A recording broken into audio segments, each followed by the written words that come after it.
The woman stood in the trading post doorway with snow melting off her shoulders and a bundle pressed against her chest. Inside that bundle, a baby whimpered, hungry, cold, barely 3 months old. Every eye in the room turned toward her, then quickly away. Jeb Macklin, the biggest, most feared man in 3 counties, looked up from the counter. His massive frame went still. The woman's lips were blue. Her dress was little more than rags. And when their eyes met across that dim, smoke-filled room, something shifted in the mountain air, something that would reshape 2 broken lives before the sun went down. 3 days earlier, the stagecoach had lurched to a stop outside Clayton's trading post, 15 miles into the Bitterroot wilderness. The driver didn't bother helping the passengers down. He just wanted his pay and a hot meal before the next storm rolled in. Sarah Brennan climbed out last, clutching 3-month-old Emma against her chest. Her carpet bag held 2 dresses, a silver locket, and a letter she'd read so many times the creases had worn through. The letter was from her sister in Oregon, a promise of shelter, work, a new start. But Oregon was still 300 miles west, and Sarah's money had run out in St. Louis. She'd sold her wedding ring in Kansas City, traded her good boots in Cheyenne. By the time she reached Montana territory, all she had left was pride, and pride doesn't keep a baby warm. Inside the trading post, the air smelled of tobacco, wet wool, and yesterday's stew. A pot-bellied stove crackled in the corner. Men in fur-lined coats hunched over tables, speaking in low voices. The proprietor, a thin man named Clayton, looked her up and down with the calculating eyes of someone who'd seen desperate women before. "Stage east leaves Thursday," he said flatly. $4. Sarah swallowed hard. "I'm heading west. Then you'll be waiting 2 weeks. Next westbound comes to the 23rd. He turned away. "Can't help you." "I can work," Sarah said quickly. "I can cook, clean, mend, don't need help." Clayton moved toward the back room without looking at her again. Emma started to cry, a thin, rattling sound that made Sarah's chest tighten. She'd nursed the baby an hour ago, but her milk was drying up. She wasn't eating enough, wasn't resting enough, wasn't surviving. A chair scraped against the wooden floor. The man who stood was a wall of muscle and leather, broad through the shoulders and chest, his shirt open at the collar despite the cold. Dark hair fell past his jaw, tangled with a thick beard. Scars crossed his knuckles and ran along his forearms, the kind you get from fighting weather, animals, and harder men. His face was all sharp angles and shadows, weathered by wind and sun. Jeb Macklin. Sarah had heard his name whispered on the stage. The trappers spoke it with uneasy respect. The driver had pointed toward the high peaks and muttered, "That's Macklin's country up there. Man lives like a wolf. Hasn't come down in months." But here he stood, 6 feet of raw strength and silence, staring at her with eyes the color of storm clouds. He walked toward her slowly, boots heavy on the floorboards. Every man in the room watched. No one spoke. Jeb stopped 3 feet away. His gaze moved from Sarah's face to the baby, then back again. "You got people." His voice was rough, low, like gravel grinding under a wagon wheel. Sarah lifted her chin. "I have a sister. Oregon. Long way. I'll make it." His jaw tightened. He looked toward the window, where snow was starting to fall again, thick, heavy flakes that meant the pass would close by nightfall. Then he looked back at her, and something flickered behind those hard eyes. Something almost human. "You won't make it through the week," he said quietly. "Not out here. Not with a baby." Sarah's throat burned. She wanted to argue, to tell him she'd survived worse, but the truth was, she hadn't. She'd buried a husband 6 months ago, fled his debts, walked away from everything she'd ever known with nothing but hope and a child too young to understand why her mother's hands shook all the time. Jed reached into his coat and pulled out a leather pouch. He counted out coins onto the counter, more than enough for a stage ticket, for food, for a room. Sarah stared at the money, then at him. "I don't take charity. Didn't offer charity." He nodded toward the baby. "Offered help. There's a difference. I can't pay you back. Didn't ask you to." Emma wailed louder, her tiny face red and scrunched. Sarah rocked her, but the crying didn't stop. The room felt too small, too hot, the walls pressing in. "Come with me," Jed said suddenly. Sarah blinked. "What?" "My cabin's 4 miles up the mountain. It's warm. Got food. Got quiet." His eyes held hers. "You and the baby can rest there tonight. Tomorrow, If the pass is clear, I'll take you to the mission in Stevensville. They'll get you west. Every instinct screamed at Sarah to refuse. You didn't follow strange men into the wilderness. You didn't trust mountain legends with a baby's life. But Emma was crying, and the snow was falling, and Sarah was so tired she could barely stand. She looked into Jeb Macklin's eyes and saw no threat, only certainty. All right, she whispered. He picked up her carpet bag without a word and walked toward the door. The snow fell harder as they climbed. Jeb walked ahead, breaking trail through drifts that reached Sarah's knees. He carried her bag in one hand and a heavy pack on his back, moving through the storm like it was nothing more than morning mist. Sarah followed, clutching Emma inside her cloak, every step a battle against cold and exhaustion. They didn't speak. The wind made conversation impossible. Sarah focused on Jeb's broad back, the steady rhythm of his stride, and tried not to think about how far they'd climbed or how isolated they were becoming. After an hour, the trees thickened into dense pine forest. The wind died down. Jeb stopped at a clearing and pointed. There. Sarah looked up and stopped breathing. She'd expected a trapper's shack, a lean-to, something rough and barely standing. Instead, she saw a solid log cabin with a stone chimney, a covered porch, and windows that still held glass. Smoke curled from the chimney. Firewood was stacked neat and dry under the eaves. A small barn stood to one side, and she could hear animals moving inside. Horses, maybe a mule. This wasn't survival. This was a home. Jeb crossed the clearing and pushed open the cabin door. Warmth rolled out like a wave. He stepped aside, waiting. Sarah walked in slowly, blinking in the firelight. The interior was sparse but sturdy. A stone hearth dominated one wall, flames crackling over split logs. A wide bed stood in the corner, covered in thick furs. A table, 2 chairs, shelves lined with supplies, flour, salt, dried meat, coffee. Everything organized, clean, deliberate. Set the baby down, Jeb said, closing the door behind them. I'll heat water. Sarah lowered herself into one of the chairs, her legs shaking. Emma had finally stopped crying, worn out from the cold. Sarah loosened the cloak and checked her, red-cheeked, but breathing steady. Jeb moved around the cabin with quiet efficiency. He filled a pot from a water barrel, hung it over the fire, added wood to the flames. Then he pulled out cornmeal, dried berries, a jar of honey. When did you last eat? He asked without looking at her. Yesterday. Maybe the day before. His jaw tightened, but he didn't lecture her. He just cupped. 20 minutes later, Sarah was holding a bowl of hot porridge sweetened with honey, and Emma was wrapped in a clean blanket that smelled like pine and wood smoke. Sarah ate slowly, each bite settling the trimmer in her hands.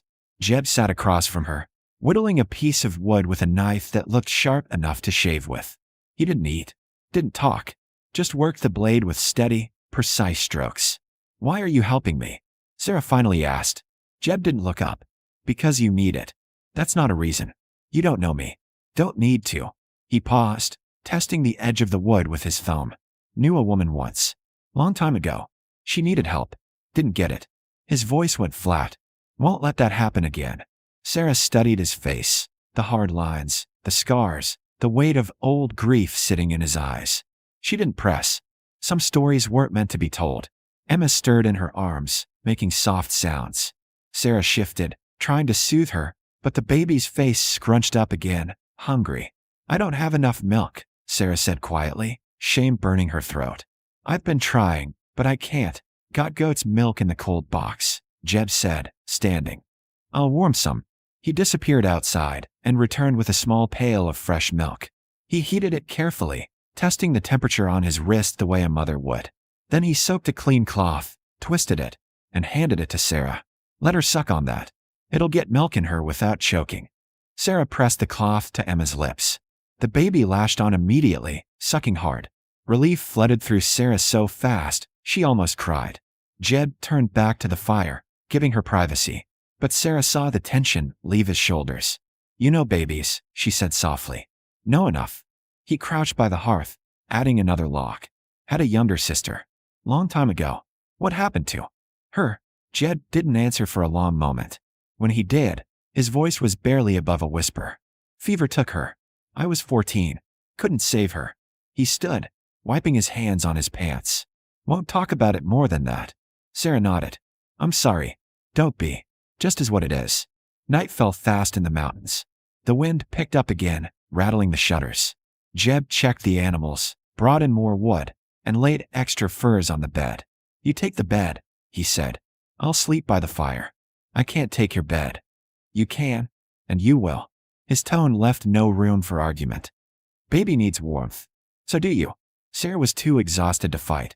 She carried Emma to the bed and lay down, sinking into the furs. The mattress was stuffed with something soft, pine needles, maybe moss. It smelled like the forest. Jed banked the fire and stretched out on the floor with a single blanket, his back to her. Sarah watched the firelight dance across the rafters. She should have been afraid, alone in the wilderness with a stranger, no way to call for help. But the fear wouldn't come. Instead, she felt safe. For the first time in months, she felt safe. Mr. Macklin, she whispered. Jeb. She paused. Thank you. He didn't answer, but his shoulders relaxed, and Sarah thought she saw him nod. She closed her eyes, listening to Emma's soft breathing and the crackle of the fire, and slept deeper than she had since her husband died. When she woke, pale dawn light was filtering through the window, and Jeb was gone. Sarah sat up fast, heart pounding. Emma was still asleep beside her, warm and safe, but Jeb's blanket lay folded by the fire. The cabin was empty. Then she heard it, the rhythmic bite of an axe into wood. She wrapped Emma in the blanket and went to the window. Outside, Jeb was swinging a felling axe with brutal efficiency, shirtless despite the cold. His broad chest and shoulders gleamed with sweat, every muscle defined as he drove the blade through a massive log. Scars crisscrossed his torso, claw marks, knife wounds, the map of a violent life. But his movements were precise, controlled. Not a single wasted motion. He wasn't just cutting firewood. He was building something. By mid-morning, Sarah understood what. Jeb had marked out a space 50 yards from the main cabin, a flat clearing sheltered by pines. He'd already felled 4 trees and stripped them of branches. Now he was notching logs with a hatchet, measuring by eye, fitting them together like puzzle pieces. Sarah stepped onto the porch, Emma bundled against her chest. What are you doing? Jeb looked up, wiping sweat from his forehead. Building you a cabin. Sarah's breath caught. You what? You need a place. Can't put you and the baby on a stage in this weather. Pass won't clear for days, maybe a week. He drove the hatchet into a stump and walked toward her. You'll need shelter. Privacy. Somewhere that's yours. Jeb, you can't just. Already started. He picked up another log, muscles bunching under scarred skin. Be done by sundown. That's impossible. He looked at her, eyes steady. Watch me. And she did. All day, Sarah watched Jeb Macklin work. He moved like a force of nature, lifting logs that should have taken 3 men, fitting corners with the skill of a master carpenter, raising walls with nothing but raw strength and a lifetime of wilderness knowledge. When Emma cried, Sarah fed her warmed goat's milk. When Emma slept, Sarah brought Jeb water and watched the cabin take shape, log by log, corner by corner, a home rising from nothing. By noon, the walls were waist high. By mid-afternoon, the roof beams were in place. Jeb didn't stop, didn't slow. His hands were bleeding, his shoulders trembling with exhaustion, but he kept moving. Why are you doing this? Sarah finally asked, her voice breaking. Jeb paused, leaning on the axe. Sweat ran down his temples. Because you came here with nothing, and nobody should have nothing. He looked toward the main cabin, toward the forest, toward the life he'd built in isolation. Been alone a long time. Forgot what it felt like to help someone. His eyes found hers. Feels right. Tears burned Sarah's throat. I can't repay you.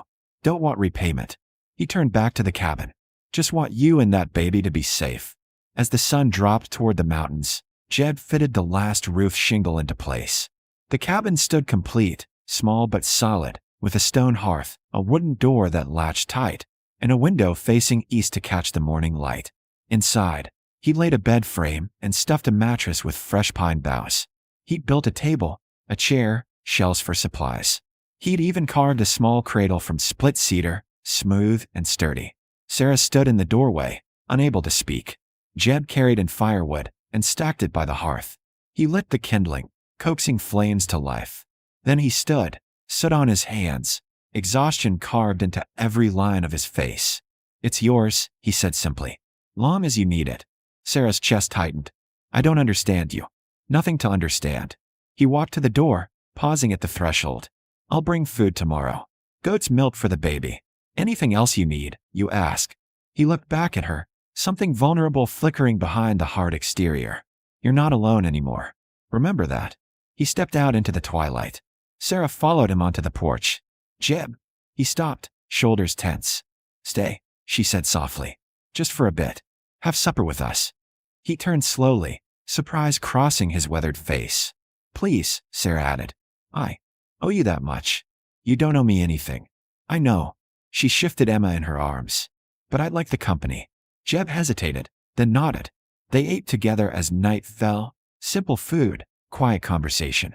Sarah told him about her husband, about the debts and the shame and the desperate flight west. Jeb listened without judgment, his presence steady as stone. When Emma fell asleep, Sarah laid her in the cradle Jeb had built. The baby settled immediately, safe and warm.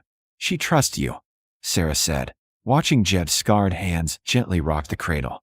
Babies know who means them harm, Jeb replied. And who doesn't? So do women, Sarah said quietly.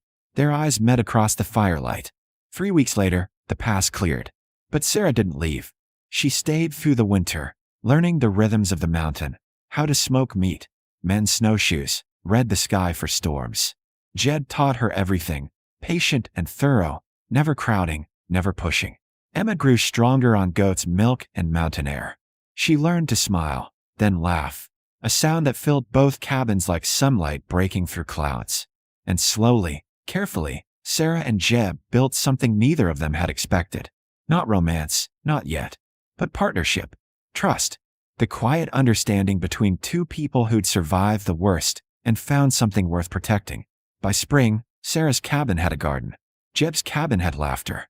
And when Emma took her first steps on the porch between them, reaching for Jeb with chubby hands, he caught her without hesitation, lifting her high, a rare smile breaking across his scarred face. Sarah stood watching, tears on her cheeks, and knew she was home. The mountain man who'd lived like a wolf had learned to live like a man again. And the desperate mother who'd arrived with nothing but a baby had found everything she'd been searching for, not in Oregon, but here, in a cabin built in a single day by hands that knew how to survive and a heart that remembered how to care. The wilderness held them both, and they were finally, undeniably whole.